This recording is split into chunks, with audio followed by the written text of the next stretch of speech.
na siya ngayon. Yung updated na niya. So, ang gagawin natin, edit natin siya. Tayo nag-edit natin, no? So, edit natin siya. Paano mag-edit? So, kailangan na natin i-enable yung pencil. Yan, pencil. And then, pwede na natin siya ma-edit ngayon. Barn. So, lagyan natin. Barn. Pero, hindi na ako makapag-type. Bakit hindi ako makapag-type? Kahit anong edit ko dito. Nakakapag-type ako, pero hindi ko siya ma-edit. Nalagyan ng B. Okay, bakit hindi? Bakit hindi? Right-click ako. Then, tingnan ko yung fields. No?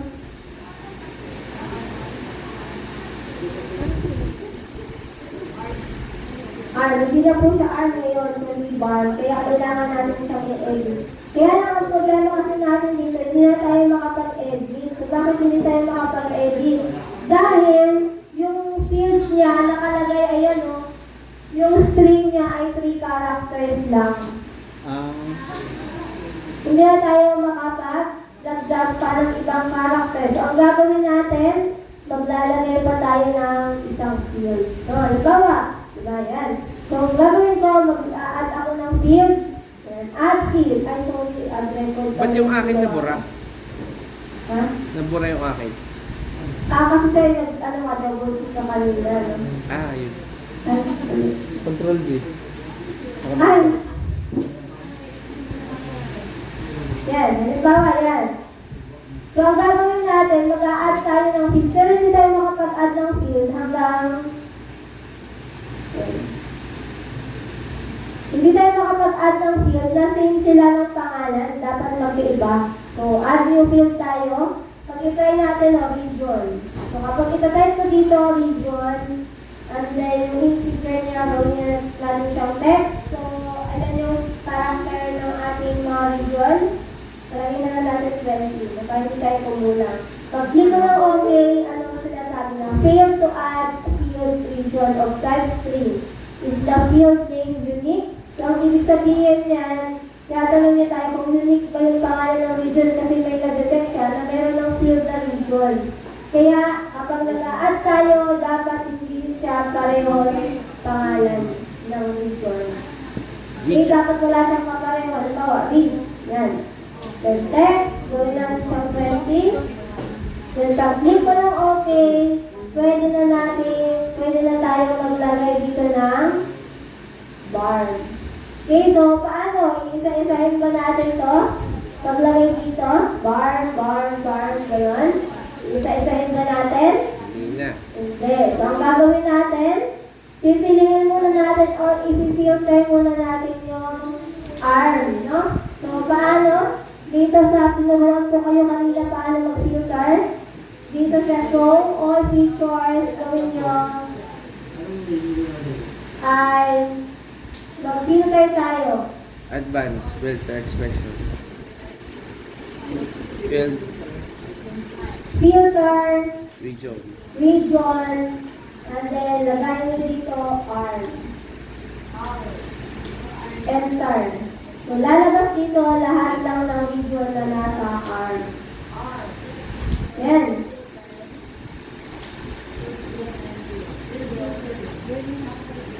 Okay? So, lahat na lang na lumalabas dito R na region.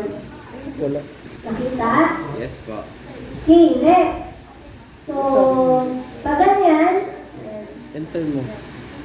okay, so i-update natin, no? So, paano mag-update? Nakikita nyo itong nandito sa taas. Sensitive. Yan, sa taas. Nakalagay dito, meron dito sa left side, no? Area. And then, piliin nyo kung anong field yung i-update natin. Area, mamili tayo. So, anong i-update natin? Ito sa pinakababa. Right. M. Okay, piliin nyo yun. And then, ilagay nyo dito. Ayun. Ano na to? Kita ba? And Ayun. then, ilagay nyo dito, naka-input dapat siya sa single quote. Ilagay nyo, bar. Ano ulit? Okay, dito natin, no? Ito. Dito sa taas, na-filter nyo po ba yung R? Yes po. Okay, so na-filter nyo na dito sa upper left, no? May nakalagay dyan ang default niya ay area kasi yun yung pinakaunang field, no? Palitan natin yan, gawin natin siyang red. Reg. Okay? Kasi ito yung i-update natin. Kasi ito yung i-update natin. Piliin natin siya. Ayan. Ano po? Taas Hindi yata kayo nakapag-create ng ng Field. Field. okay? Kanina, nag-create tayo ng field. Kasi diba, kailangan natin i-edit yung art kasi kailangan natin i-update. Kaya lang, ang problema natin, hindi natin siya ma-edit hanggang 3 character lang dahil yung video natin naka 3 characters lang. So, kailangan natin baguhin ngayon yung field. Okay, so hindi natin siya mababago. Diba? Wala tayong way dito para baguhin ito, no? So, ang gagawin natin, mag-a-add tayo ng field na region. Kaya lang ang problema pa, yung region na to, yung region, hindi pwedeng ulitin. So, kailangan mag-iba tayo ng pangalan ng field. So, ang ginawa natin, naglagay tayo ng field na pangalan ay red lang. REG. And then yung character niya, same pa rin, naka-text, ginawa lang natin siyang 20, yung length. Ano ba? At field. Yun sa taas, ayun. Yung field. Nasaan yung green ko? Yan. Okay? Pilit ko na ulit. Ako na wala. Okay na? May field na po ba lahat? Pakitaas ng green cards. Kung may field na. Okay, next. Kung may field na lahat, dito sa upper left, no? Palitan natin yung pangalan ng field, lagay natin red. Okay? And then, sa next niya, i-type na natin dito, naka-enclose siya sa single quote Ay, yung bar. ano? Nakalit. Bakit akin may 1.2? Okay, make sure na naka-insert siya sa single quote Ah, bar. Dalawa pong M. Ito po yung ating update. ilalagay. Ito po yung updated region Tapos? bar. Okay? And then, dito sa right side, meron ditong update filter. So, filter po yung ginawa natin. Kaya update filter yung meron dito. So, pag-click nyo yan, update filter, tingnan natin yung kanyang field.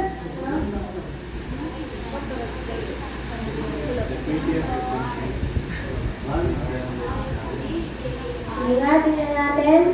So, lagay natin sa right side, andito na yung bar. Okay?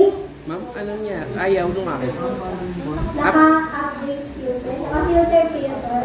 Ang nakalagay ay an error occurred. At make sure na naka-enclose siya sa sa single code. Ah, Yung bar. nag-filter na ba? Nag-filter muna tayo ng R. Okay na.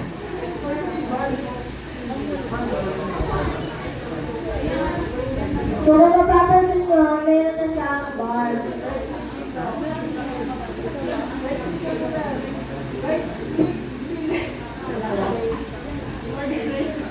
Si Sir, pinapagalitan si Mami. Huwag yung pagalitan naman sa si Sir naman, mo.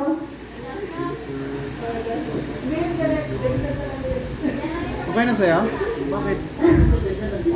Uy, paano ba ito? Brother. Ano na? Ayan. Update filter. Single lang. Single quote. Sabi mo single.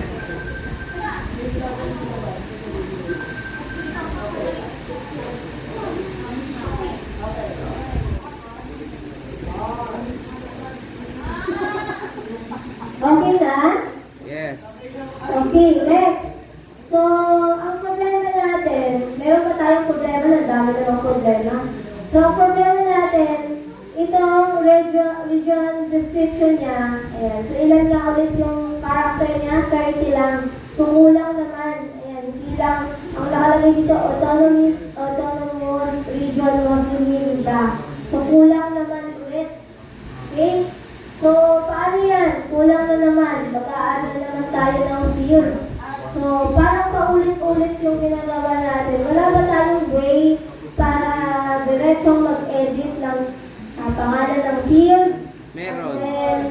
Ano? Select mo yung reg. Ano yun? Pangalan ng field. Pangalan ng Sa field. anong size ng field. Tapos, ay, Select. paano pala? Ayan. Yung character. So, ano gagawin natin? So, wala tayong way dito, ano, na para i-edit yung pangalan ng field and then yung size ng field. So, meron tayong tool na gagamitin. Okay, so, anong tool yung gagamitin natin? Refactor field. So, saan makikita yun? So, dito sa ating processing toolbox, pakihanap po yung processing toolbox. Processing toolbox. Yon. Kasamahan po siya ng ating attribute toolbar. Okay, processing toolbox. Kasamahan siya ng ating attribute toolbar. Okay, toolbox. Pakiclick yan. And then, lalabas siya dito sa ating right side. So, ang gagawin nyo dito, hanapin nyo lang or isi-search nyo yung refactor fields. Refactor fields. Paki-search dun sa ating toolbox ang refactor fields. Okay. Okay na? Nahanap na? And then, i-click nyo yan. No? So, lalabas dito ngayon, ano yung i-refactor mong fields? Yun po yung ilalagay natin sa input layer. Yan. So, dito, pwede nyo i-edit yung name ng field natin. I-adjust nyo yung length. And then, pwede nyo palitan yung data type. Halimbawa, itong, ano nga yung itong region pala natin. Hindi na tayo mag-create ng region, no? So, same siya ng pangalan region. I-adjust ko na lang to. Instead na 3, ilan nga yung size na ginawa natin kanina? 20. 20. Palitan lang natin ng 20. And then dun sa region description, instead na 30, gawin na lang natin siya 100. Ano pa ba? Yun lang. Tapos, And then, pwede din tayo dito mag-delete ng mga fields. No? Pwede din tayo mag-delete ng mga fields dito. So, Okay, pwede- pero hindi na ako mag-delete. Kaya lang, ay delete na lang natin itong region na nilagay natin kanina. Okay? So, remove ko na lang to. Ngayon, ang magiging, ang disadvantage lang nito, hindi niya isa-save doon sa dati nating layer. Kailangan natin siyang i-save as new layer. Ito lang yung disadvantage niya. Okay? So, sa refactor, isi-save ko siya, save ko file. paano mag-delete? Okay, isi-save to file ko siya. Yan. Save to file, and then ilagay natin siya sa, anong day na ngayon? Day Day 2. 2. Mag-create ako ng folder, ilagay natin dito, day 2.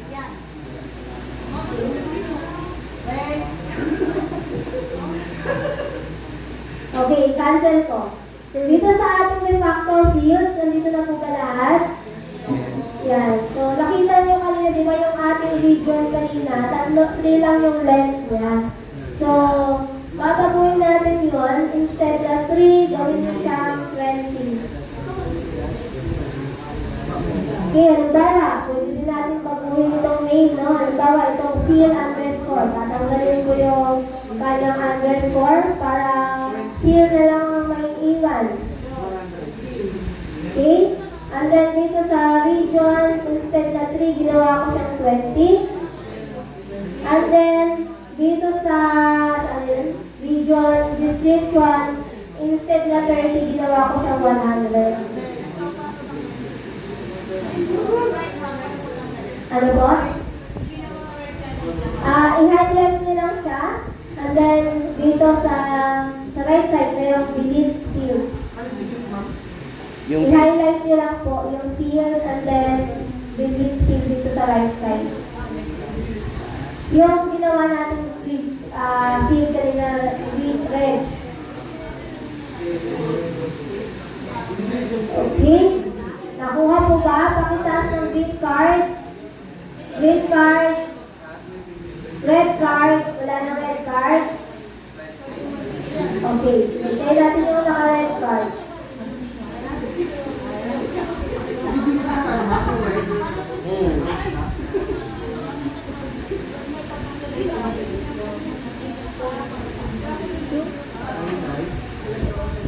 Okay na? And then, yun nga, sabi ko, no, ang disadvantage nito, hindi niya masasave sa sariling file. Kundi, masasave siya as new layer. So, isasave natin siya. So, dun sa refactor, save to file tayo. Tapos, mag-create na lang tayo ng folder na din kung dun natin siya ilalagay refactor.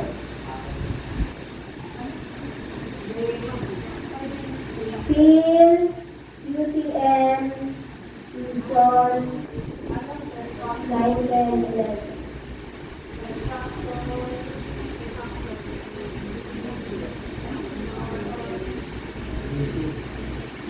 Kita?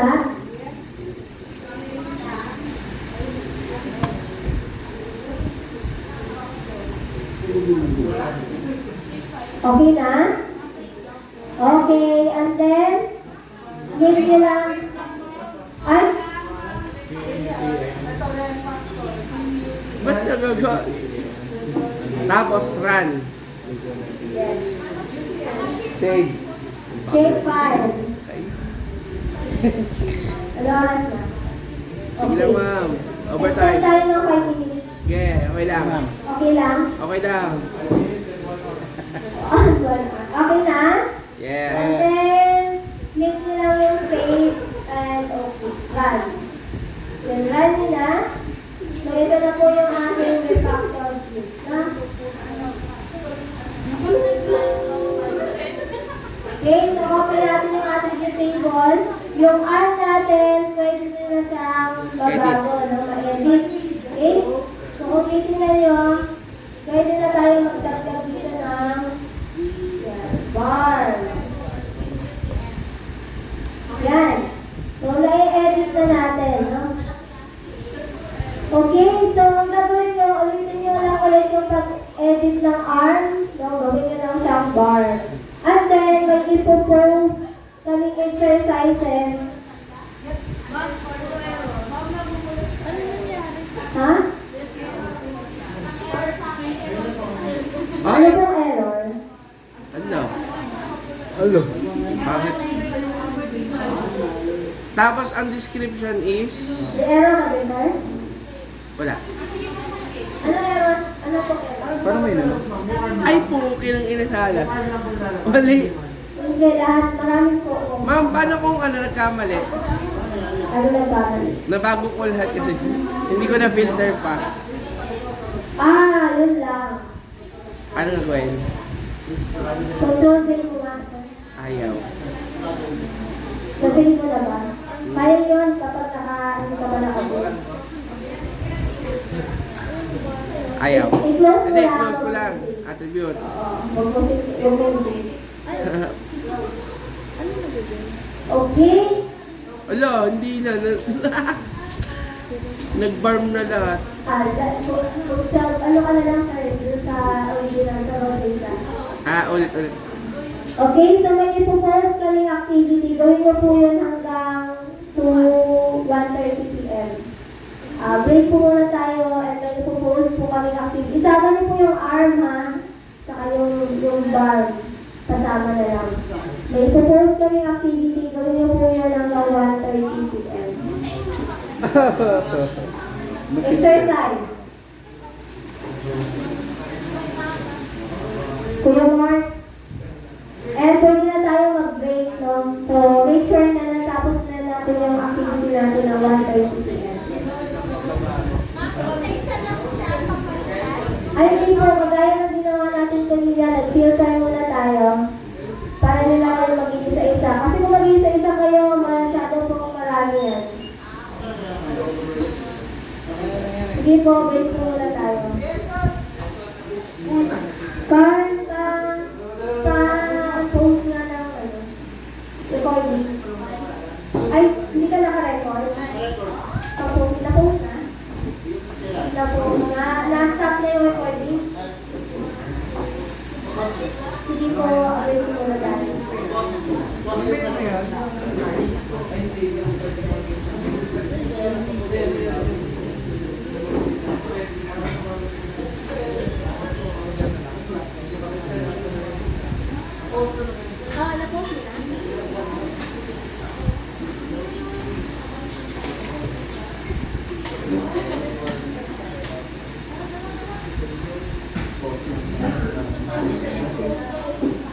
Hello, pati yung ano ko.